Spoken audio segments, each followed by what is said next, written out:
The day my stepson entered my room while I was changing my clothes was one of the craziest and most unexpected days of my life.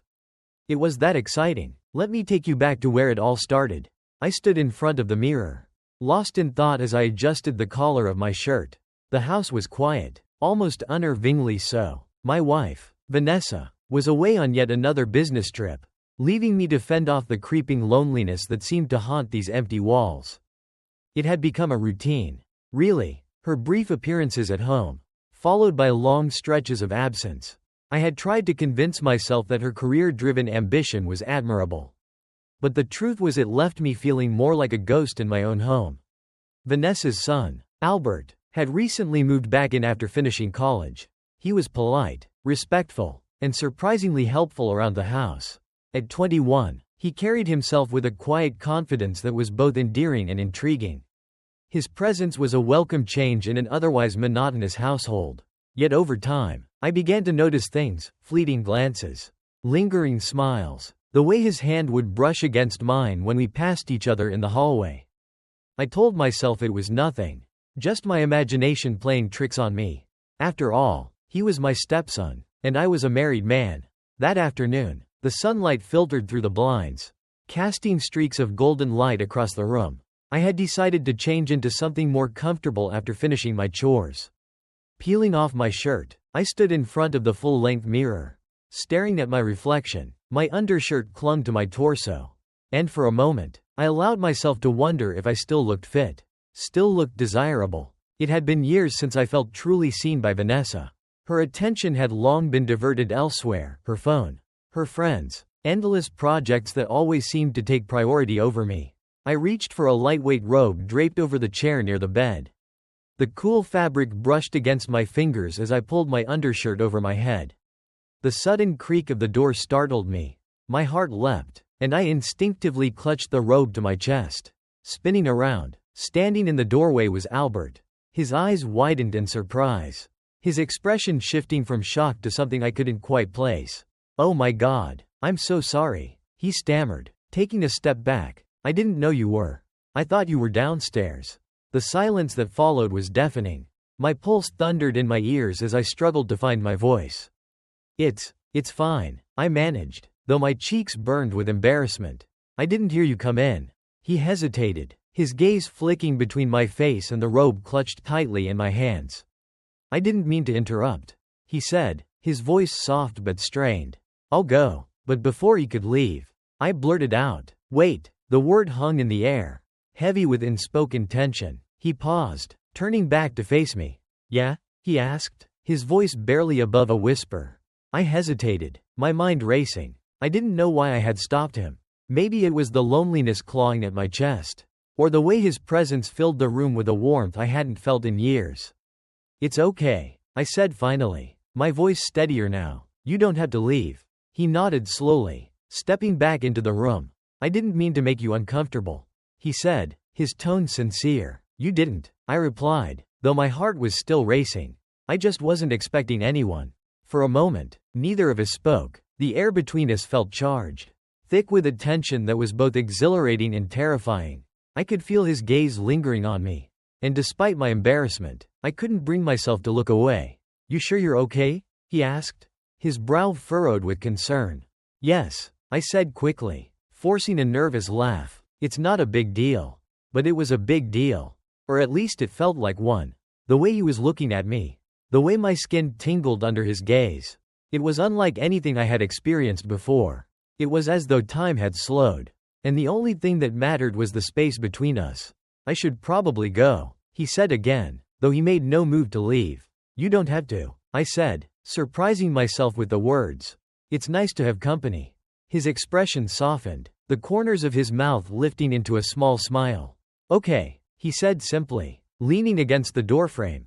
"If you're sure." I nodded, my grip on the robe loosening slightly.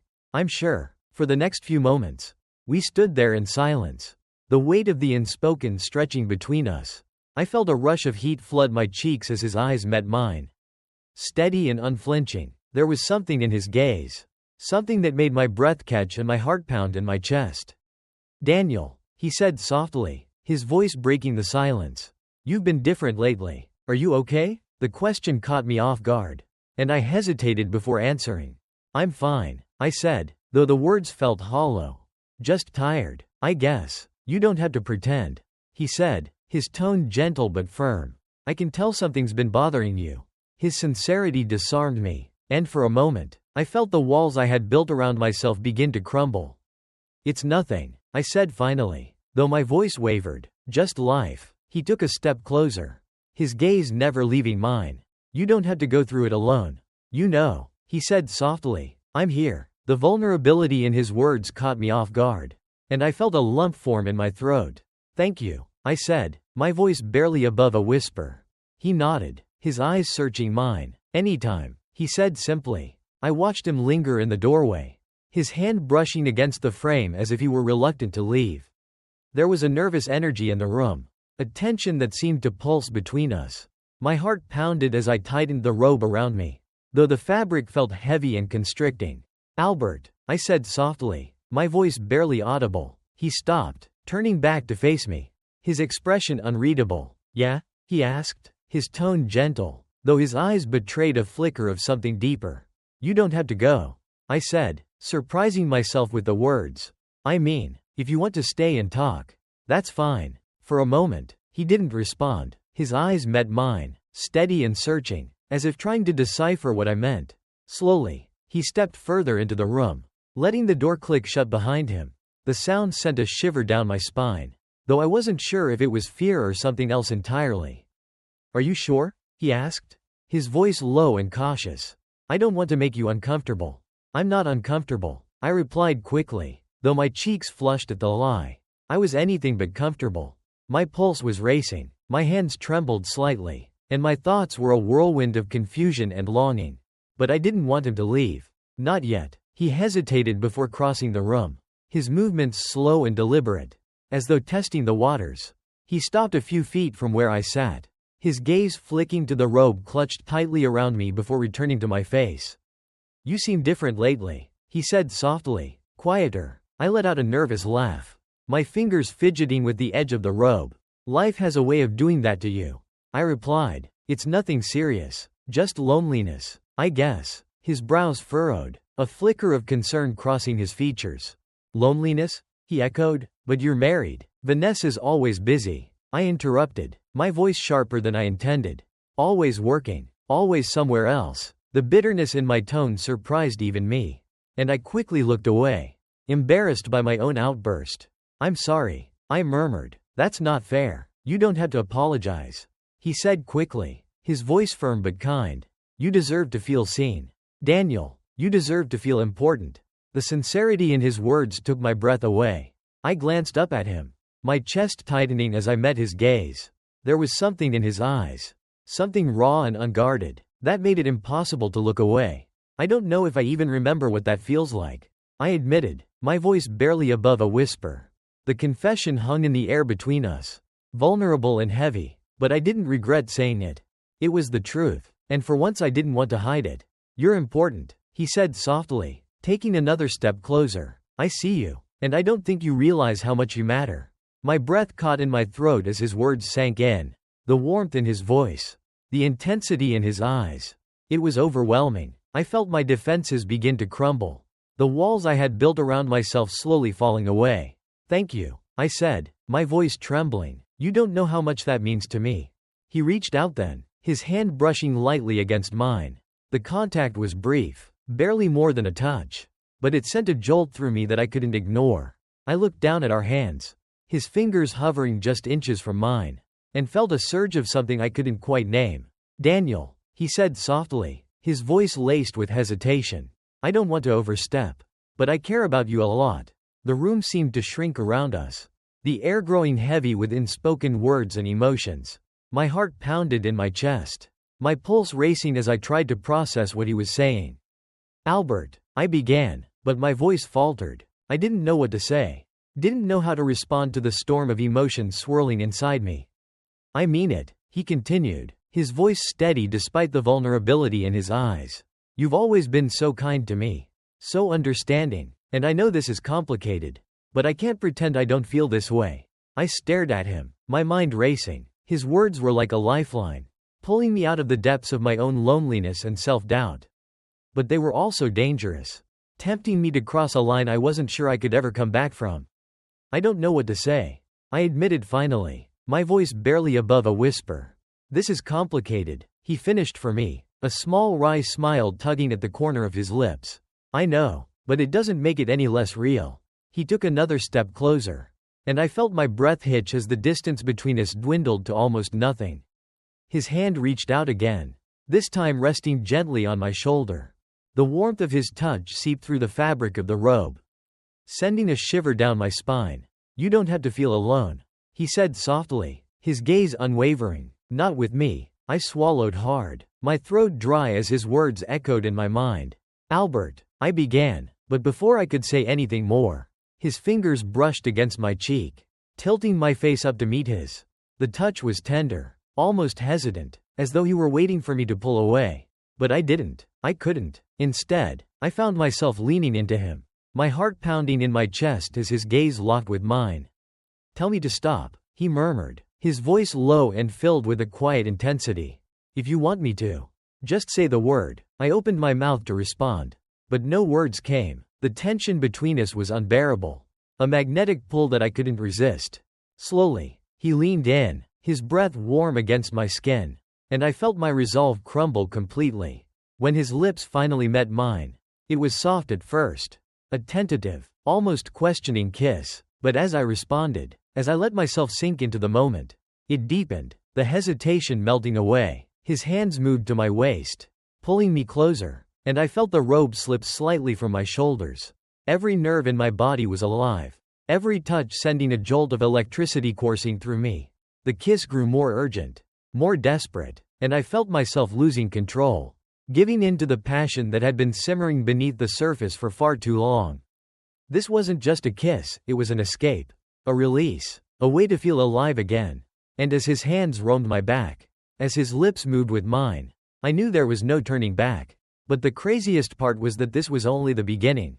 His hands found the edge of the robe as it hung loosely over my shoulders, his fingers brushing against the soft fabric before trailing down to the curve of my waist. I shivered at his touch, feeling the heat of his palms through the thin material. Every inch of me seemed to burn with anticipation, with a longing I hadn't felt in years. "Daniel," he murmured against my lips, his voice thick with emotion. It wasn't just desire, it was something deeper, something that left me breathless and trembling. I pulled back slightly, my chest heaving as I tried to steady myself. His eyes locked onto mine, searching, pleading, as if asking for permission to continue. The weight of the moment was overwhelming, and yet I couldn't bring myself to step away. The world outside this room felt distant and unimportant, and all I could focus on was him. His touch, his warmth, the way his gaze made me feel like I was the only person in the world. "I shouldn't," I whispered, my voice barely audible, but even as I said the words, I didn't move. My hands rested on his chest, feeling the steady beat of his heart beneath my fingertips. It matched my own racing pulse, a rhythm that seemed to bind us together in a way I couldn't explain. "You don't have to do anything you don't want to," Albert said softly, his tone filled with a quiet intensity that made my heart ache. I want you to know how much you mean to me. That's all." His words broke through the storm of thoughts swirling in my mind, and I felt tears prick the corners of my eyes. When was the last time someone had spoken to me like this? When was the last time I had felt seen? Truly seen by someone? "I don't know what I'm doing," I admitted, my voice trembling as I looked up at him. "I don't know how to feel about any of this." "You don't have to know," he replied, his hand brushing a strand of hair away from my face. "We can figure it out together. One step at a time." The sincerity in his voice, the gentleness in his touch. It was all too much. I felt my defenses crumble completely, the walls I had built around myself shattering under the weight of his gaze. Slowly, I leaned into him, letting my forehead rest against his as I closed my eyes. "I'm scared," I whispered, the words slipping out before I could stop them. "Me too," he admitted, his breath warm against my skin. "But I don't want to let fear stop us from this." "This," I echoed, the word hanging in the air between us. I didn't know what it meant, what it would lead to, but I couldn't deny the pull I felt toward him.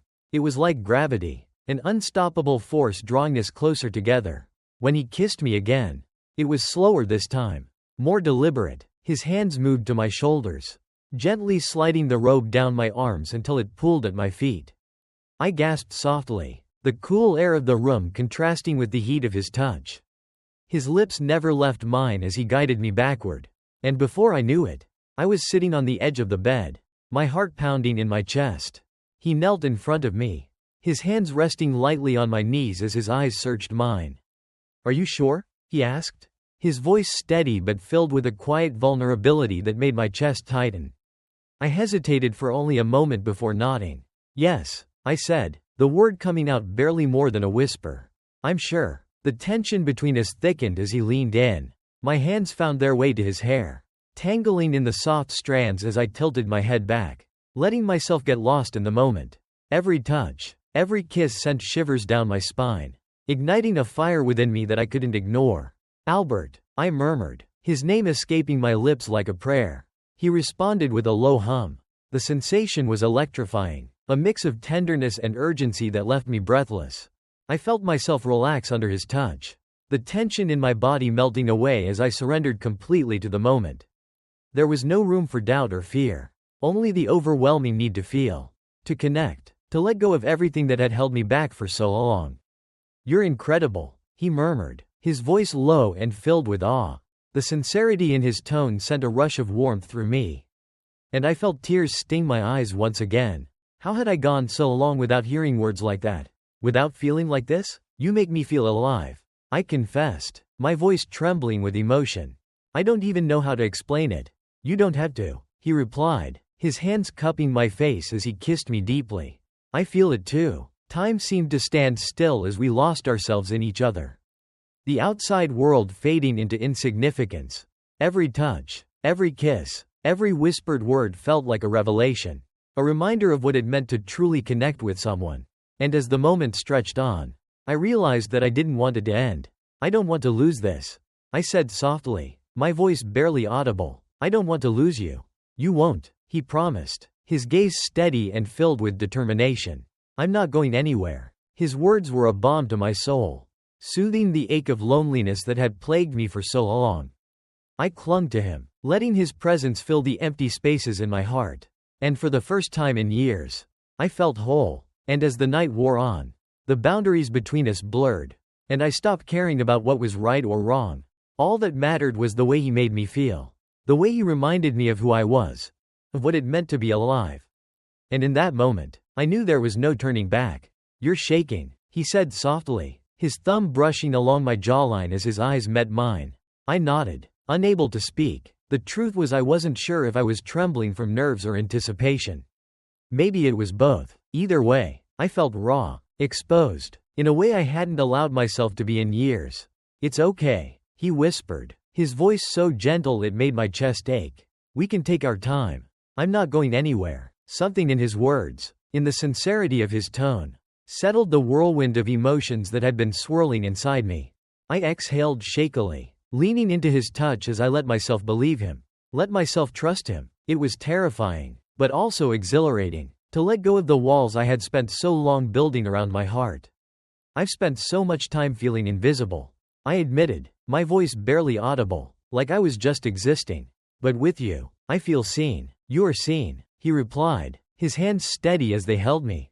"And you deserve so much more than just existing." The weight of his words hit me hard, and I felt tears welling up in my eyes. I blinked rapidly, trying to keep them at bay, but one escaped, slipping down my cheek before I could brush it away. Albert leaned in, pressing a soft kiss to the tear's path. The tenderness of the gesture made my breath catch, and I felt my resolve crumble completely. "I don't know how to do this," I said, my voice trembling, "but I don't want to stop. We don't have to figure everything out right now," he said, his forehead resting against mine. "Let's just be here together." His words were grounding, anchoring me to the present moment in a way I hadn't felt in years. Slowly, I leaned in, letting my lips brush against his in a kiss that was both hesitant and desperate. It was as if I was afraid the moment would disappear if I didn't hold on to it tightly enough. Albert responded immediately, his hands moving to my waist as he pulled me closer. The kiss deepened, and I felt the weight of my worries start to melt away. His touch was confident but careful, his movements deliberate, as though he was afraid of breaking me. It was intoxicating, the way he seemed to put all of his focus on me, on making me feel wanted. As his hands moved along my sides, tracing the curve of my body, I felt a warmth spread through me that I hadn't experienced in what felt like an eternity. It wasn't just physical, it was emotional. It was the feeling of being desired, of being cared for in a way that went beyond words. "You're beautiful," he murmured, his voice low and filled with reverence. "I've always thought so." His confession sent a shiver down my spine, and I pulled back slightly to look at him. The intensity in his gaze was almost too much to bear, but I couldn't look away. There was no hesitation in his expression, no doubt. He meant every word. "Albert," I started, but the words caught in my throat. What could I say? That I was terrified? That I had spent so long feeling unworthy of this kind of attention? That I didn't know how to accept it now that it was in front of me? "You don't have to say anything," he said gently, his hands moving to cup my face. "I just want you to know how I feel. That's all." The honesty in his voice made my chest ache, and I felt myself leaning into his touch again. Slowly, deliberately, I let my hand slide up his arm, feeling the strength in his muscles as I moved closer. He let out a soft breath as I pressed my forehead to his, my heart pounding against my ribs. "I'm scared," I admitted again, the words trembling on my lips. "But I don't want to stop." "Then we won't," he said simply, his voice steady and sure. "I'll take care of you, Daniel, I promise." The conviction in his words, the way he said my name with so much care, made my knees feel weak.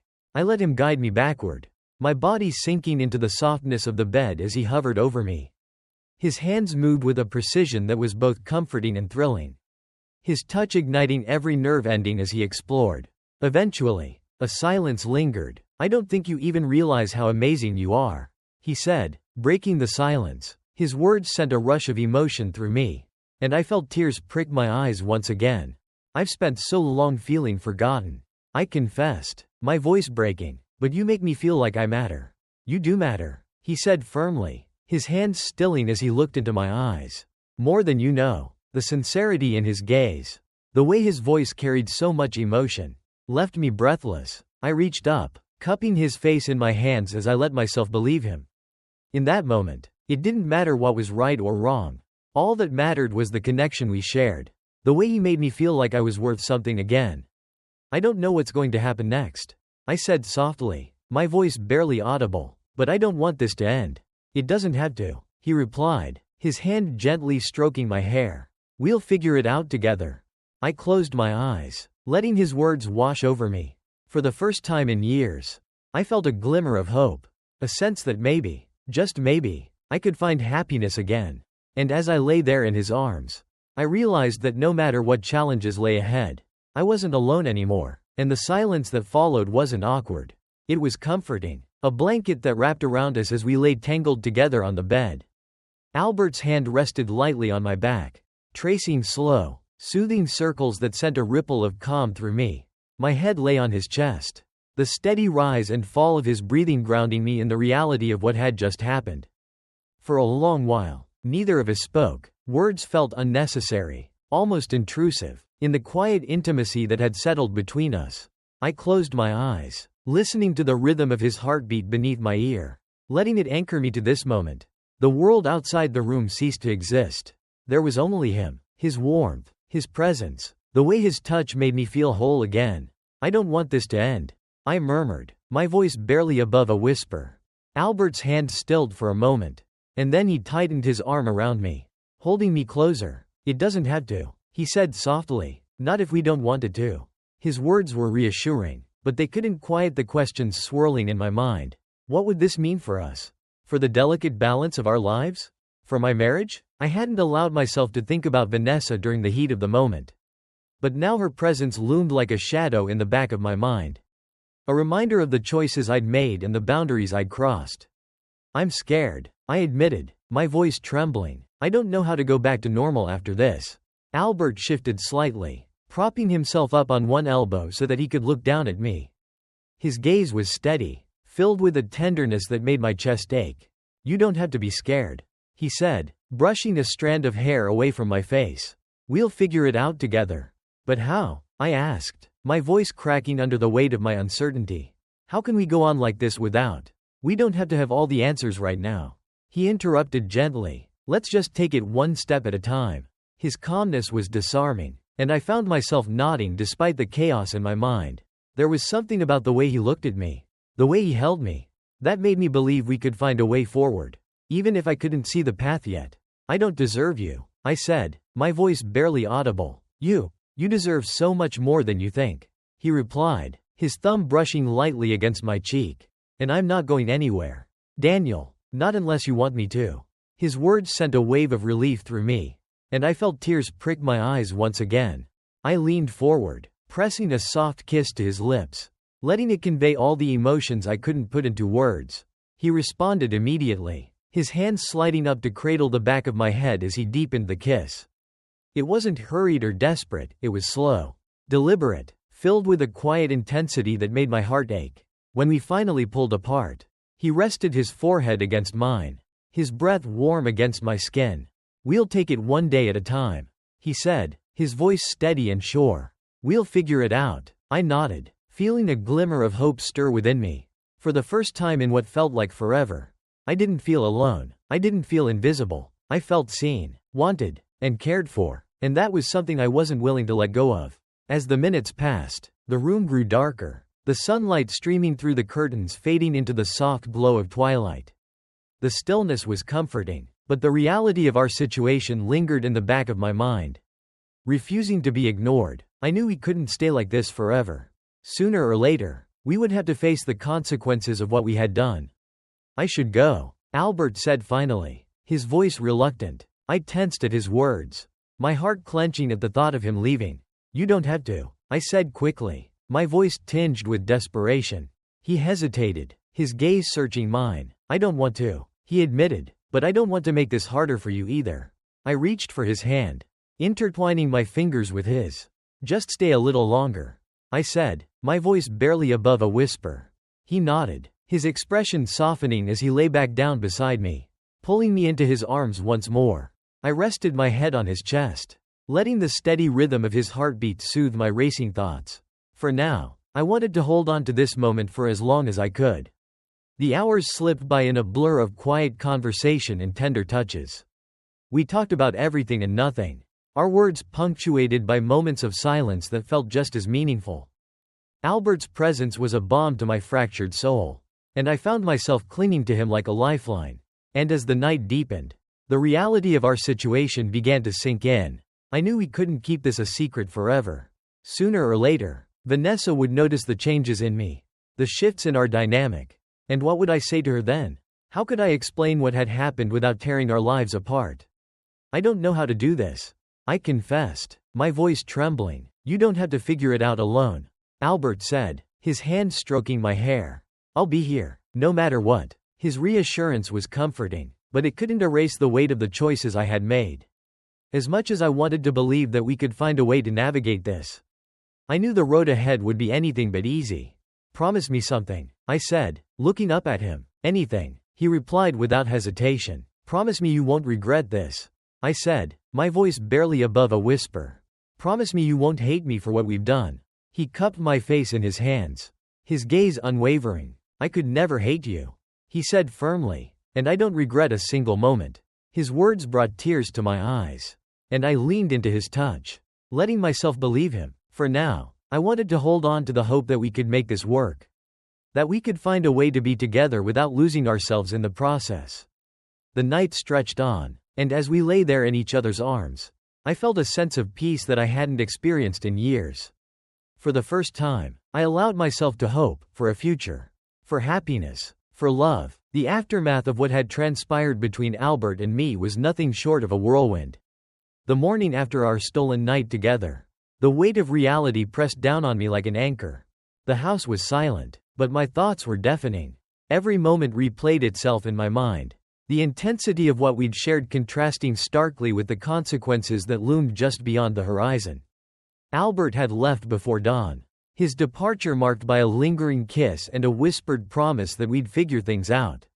I stood at the window, watching his car disappear down the driveway, and for the first time, I felt truly alone. The room still carried his warmth, the faint scent of his cologne hanging in the air.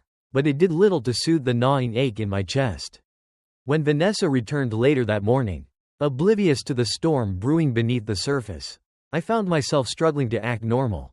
Her casual greetings, her predictable routine, it all felt surreal. Like I was watching someone else's life unfold. I forced myself to smile, to answer her questions, but my mind was elsewhere, tangled in a web of guilt and longing. Over the days that followed, I couldn't escape the shadow of what Albert and I had done. The memories were vivid, burning bright against the backdrop of my otherwise monotonous life.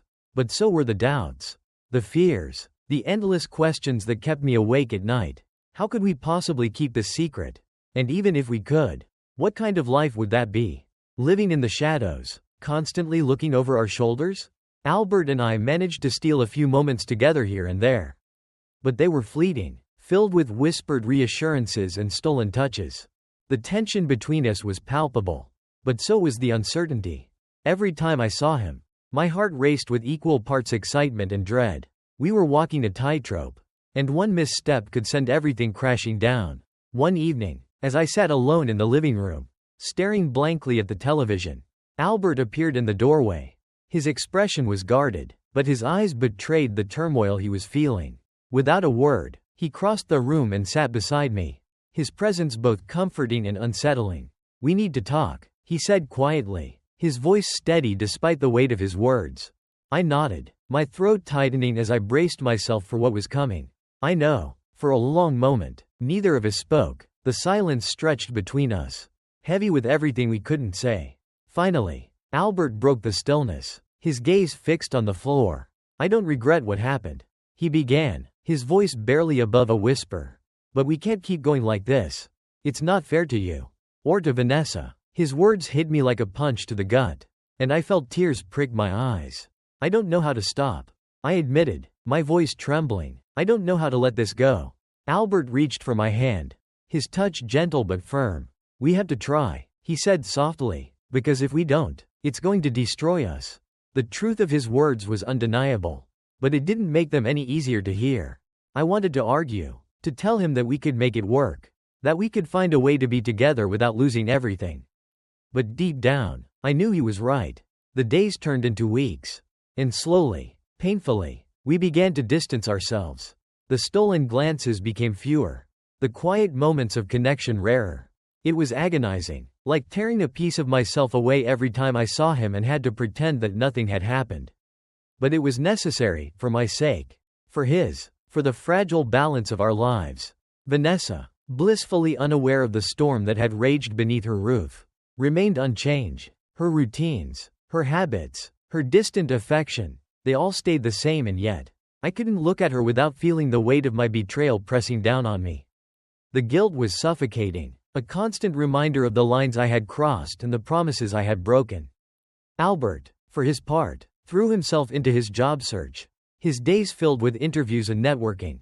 I admired his determination, even as it created a new distance between us. It was easier this way, I told myself. Easier to pretend that we were just two people navigating the complexities of life under the same roof. But the truth was, I missed him. I missed the way he made me feel alive, seen, understood. I missed the connection we had shared, the spark that had reignited something in me I thought was long gone.